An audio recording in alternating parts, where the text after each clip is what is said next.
La felicidad no llega cuando conseguimos lo que deseamos, sino cuando disfrutamos lo que tenemos. Si mi mente puede concebirlo y mi corazón puede creerlo, entonces puedo lograrlo. Ánimo, muchachos, ustedes pueden. Pues ahora vamos a entrar en el estudio de los hongos. El estudio de los hongos se denomina micología. Logos tratado, mico, hongos. Es el estudio de los hongos, y las infecciones causadas por hongos son lo que se denominan micosis. La mayor parte de los hongos patógenos son exógenos. Su hábitat natural es el agua, el suelo y los desechos orgánicos. Aquí vamos a empezar con una nueva terminología, con un nuevo reino, el reino fungi, que pertenece al reino vegetal. Por eso muchas de sus características están relacionadas con los vegetales. Y tenemos que aprender una nueva terminología para la hora del examen. Un ejemplo de esa terminología son hifas, micelio, colonias coriáceas como cuero o algodonosas, pulvurulentas.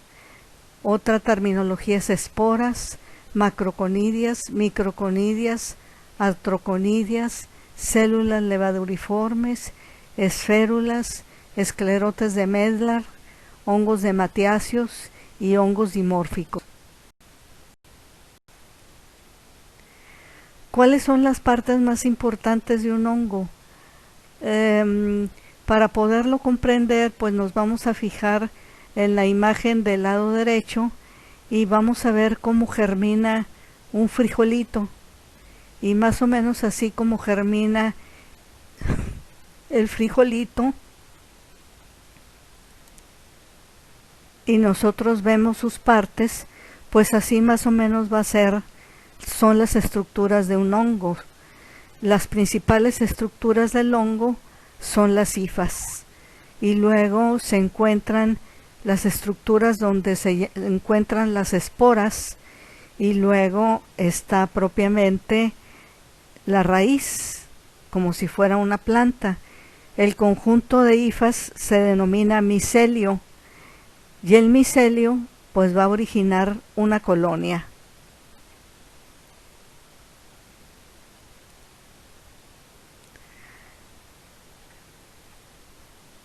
El micelio se va a dividir en micelio vegetativo, aéreo y reproductivo. El conjunto de hifas se llama micelio.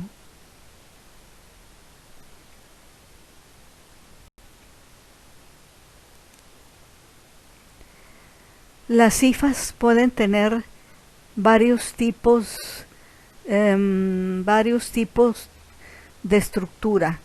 Por ejemplo, algunas son septadas y otras no son septadas. ¿Qué quiere decir? Las septadas tienen divisiones, las no septadas claramente que no tienen. ¿Cuáles son sus estructuras más importantes? Bueno, la estructura más importante viene siendo la quitina. También tienen polisacáridos y polipéptidos, pero tienen un esterol muy importante que se llama ergosterol.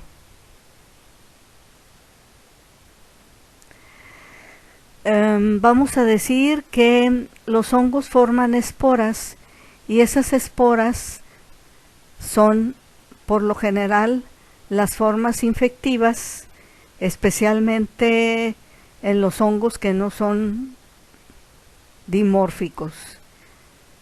Por ejemplo, en el caso de Candida albicans, pues es un hongo bien especial porque desarrolla células levaduriformes y forman una estructura que se llama blastoconidias. Si ustedes se fijan también en la parte derecha, las lesiones que se ven en la boca de color blanco, pues ese es el hongo. Y la micosis se llama candidiasis.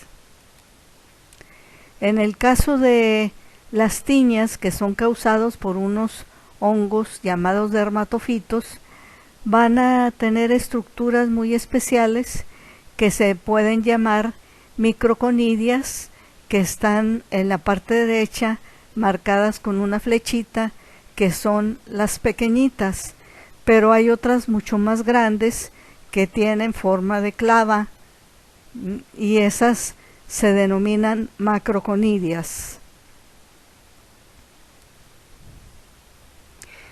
En el caso de la cromicosis, que es una enfermedad que produce lesiones de tipo coliflor en extremidades inferiores por lo general, porque se adquiere por medio de espinas. Entonces este hongo produce una colonia de color blanco en un principio, pero como él posee la cualidad de producir melanina, al final la colonia se vuelve de color negro, y eso es lo que se conoce como un hongo de Matiacio. Los cultivos que se utilizan es el saburó y el micocel. El micocel lleva antibiótico y permite que no haya contaminación, que crezca solamente el hongo que nosotros queremos obtener para el diagnóstico. Las colonias, como platicamos en un principio, pues tienen una forma completamente diferente a las bacterias, quizá con excepción de Candida. Los hongos dimórficos se llaman así porque se adquieren por una forma del hongo, y cuando entran al hospedero humano adquieren otra forma, que es la forma patógena. Por ejemplo, en el caso de Coccidioides simitis, la estructura que forma se denominan artroconidias. Estas se encuentran en el aire, y cuando nosotros las respiramos, entonces ellas, al entrar a pulmón, adquieren la forma de una esférula.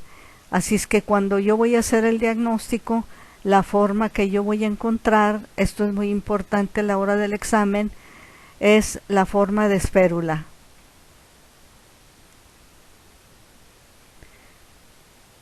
Estas formas de hifas que parecen barrilitos, que se llaman artroconidias, son las que crecen a 28 grados centígrados. Y la patógena, pues yo la tengo que cultivar, la muestra que yo tome, a 37 grados centígrados, y entonces ya me va a dar la forma de esférula. Los hongos se van a clasificar de acuerdo al sitio que prefiera en el hospedero humano, y así se dividen en superficiales, subcutáneas, sistémicas y oportunistas. Esto es muy importante de aprender porque es más o menos la forma que viene en el temario.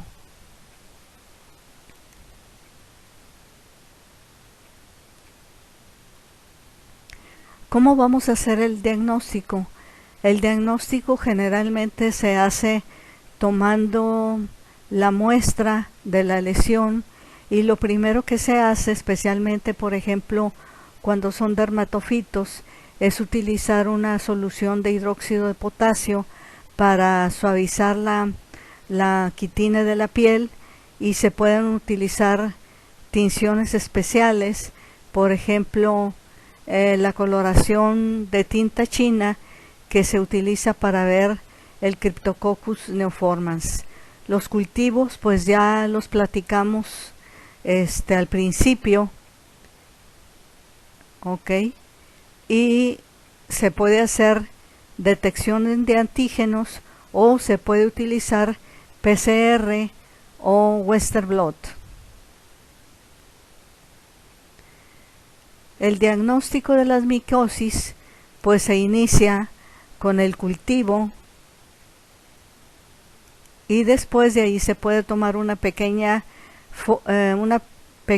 conjunto de hifas y se va a elaborar algo que se llama un microcultivo, y de ahí podemos ver las estructuras del hongo, las cuales vamos a observar al microscopio y nos podemos ayudar a hacer diagnóstico.